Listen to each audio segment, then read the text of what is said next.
One day in history, someone asked God, give me a home where the buffalo roam, and thus God made McAlester. And a day after the McAlester Buffaloes fell by 1 to the Midwest City Bombers, they're looking to get that game back. Again, the McAlester Buffaloes have a twofer today. They play the MacArthur Highlanders today at 10 a.m., and then they take on the back-to-back defending state champions, the Carl Albert Titans, at 4:45 later on today. So we're in for a full day of baseball while we battle the winds. It's a beautiful day in McAlester. Hello and welcome to Mike Deak Field in McAlester, Oklahoma. The site of today's day 2 and final day of the 5A shootout in this matchup between the MacArthur Highlanders and your McAlester Buffaloes. I'm your voice of the Buffaloes, Brandon Green, coming to you live on KNED 1150 AM, 98.3 FM, the KNED app, as well as video streaming on the McAlester Radio YouTube channel.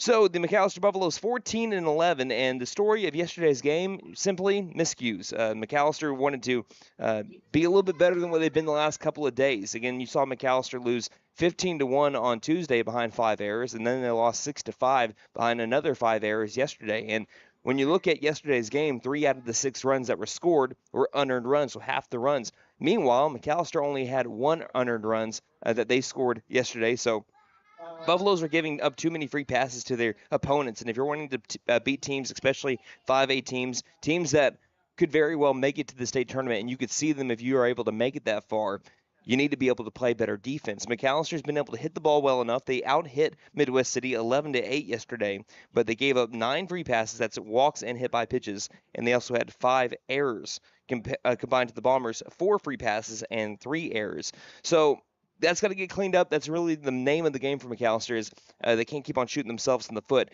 because in their wins this year, it's totally different. It's two different sides of the coin.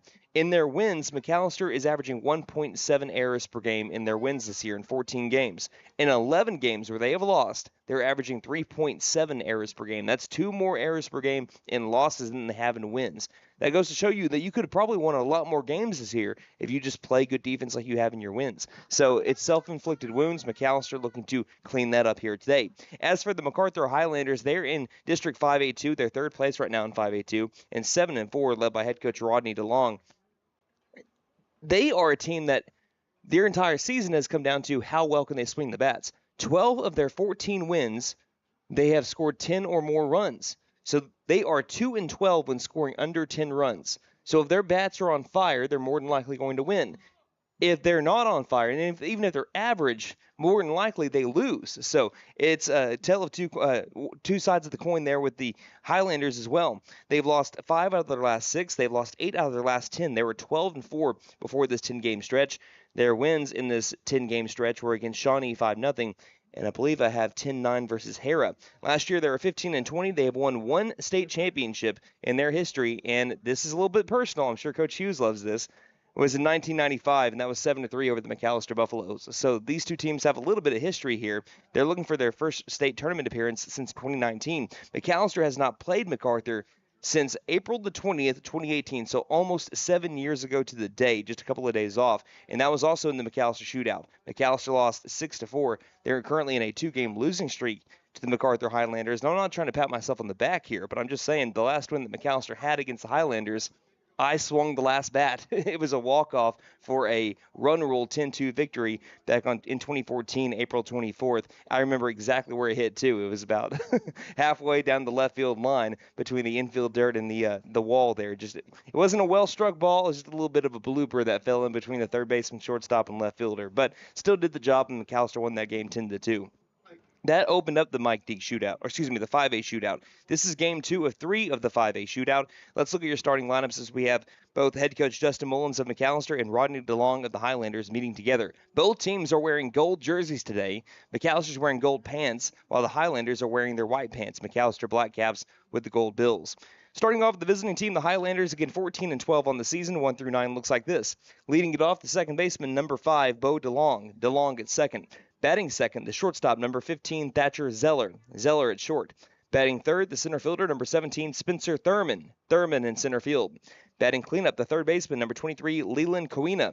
Kawina at the hot corner. Batting fifth, the first baseman, number 4, Lou Phillips. Phillips at first. Batting sixth, the designated hitter, number 10, Gunnar Tate. Tate, the DH for the catcher, number 25, Braden McDonald. McDonald behind the plate. Batting seventh, playing left field, number 2, Dirk Couch. Couch in left field. Batting eighth, playing right field, number 6, Eagles Masit in right field. And rounding out the starting nine for the Highlanders, the pitcher number 99, Brody Meyer. Meyer on the mound. Now for the McAlester Buffaloes, 1 through 9 looks like this. Leading it off, the catcher number 2, Jackson McKinney. McKinney behind the plate.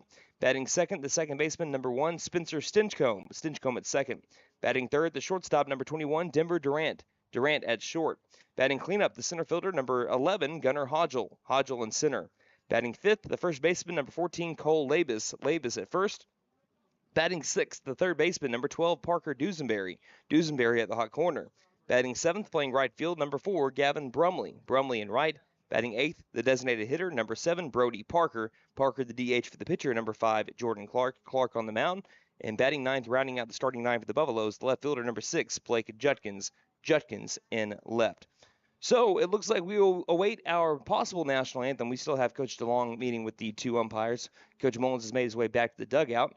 And we will get ready for the start of this one. We'll take a break, though, first. You're listening to McAlester Baseball here on KNED. So, checking accounts. There seems like a ton to choose from, right? I was looking for one that didn't charge monthly fees, with bounce protection, and had mobile banking. I found the Bank NA. The Bank NA has been voted #1 for 10 years in a row in the McAlester News Capital's Reader's Choice Awards. The bonus is that they're local, so the money stays in town. Call 918-423-2265 or go in to find what you need in checking options. The Bank NA. Strong, secure, and ready to loan. Member FDIC Equal Housing Lender.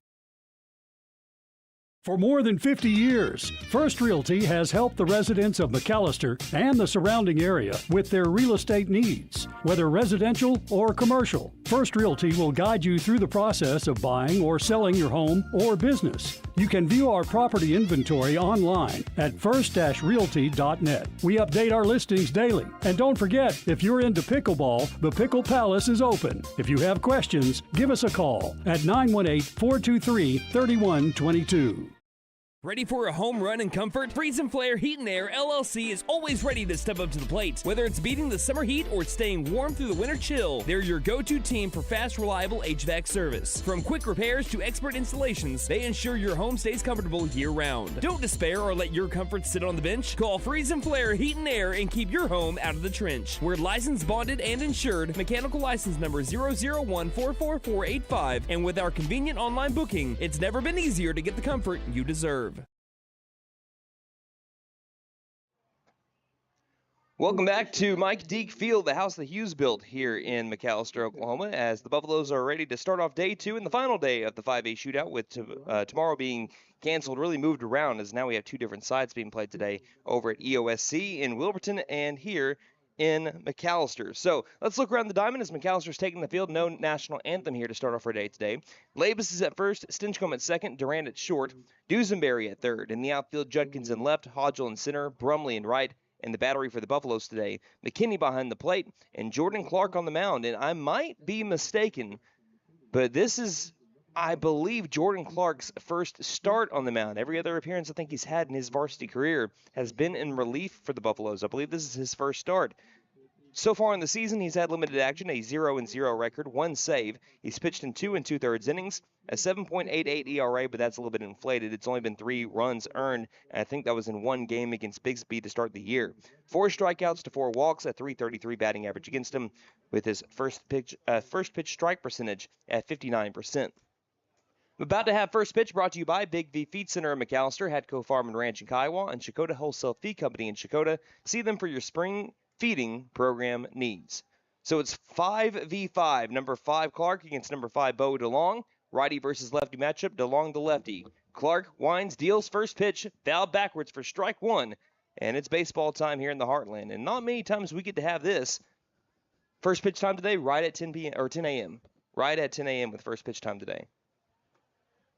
So the count is 0-1 on the foul ball, straight back from the lefty Bo DeLong. From the righty Jordan Clark, and now the 0-1 pitch. That one is fouled backwards, and that moves the count now to 0-2.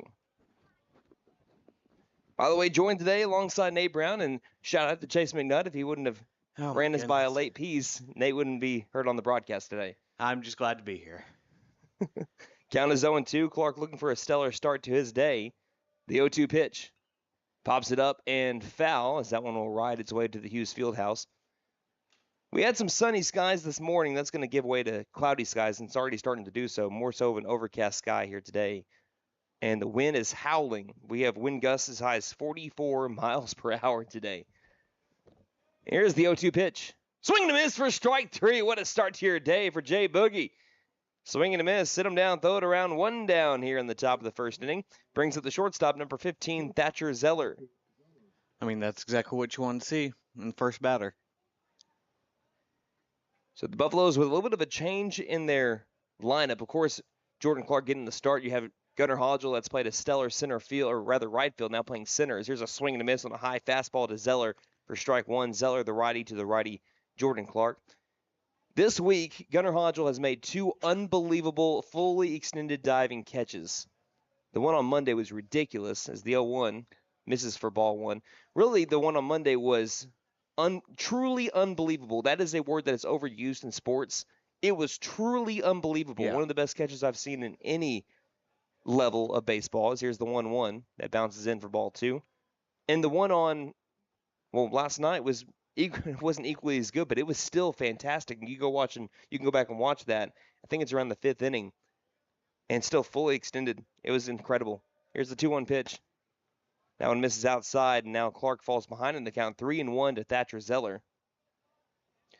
By the way, we have Brian Hodgel tuning in, saying, listening from the field, let's go Buffaloes, get the W. We'll have Buffalo roll call here in a moment. Here's the 3-1 from Jordan Clark. Swing and a miss for strike 2.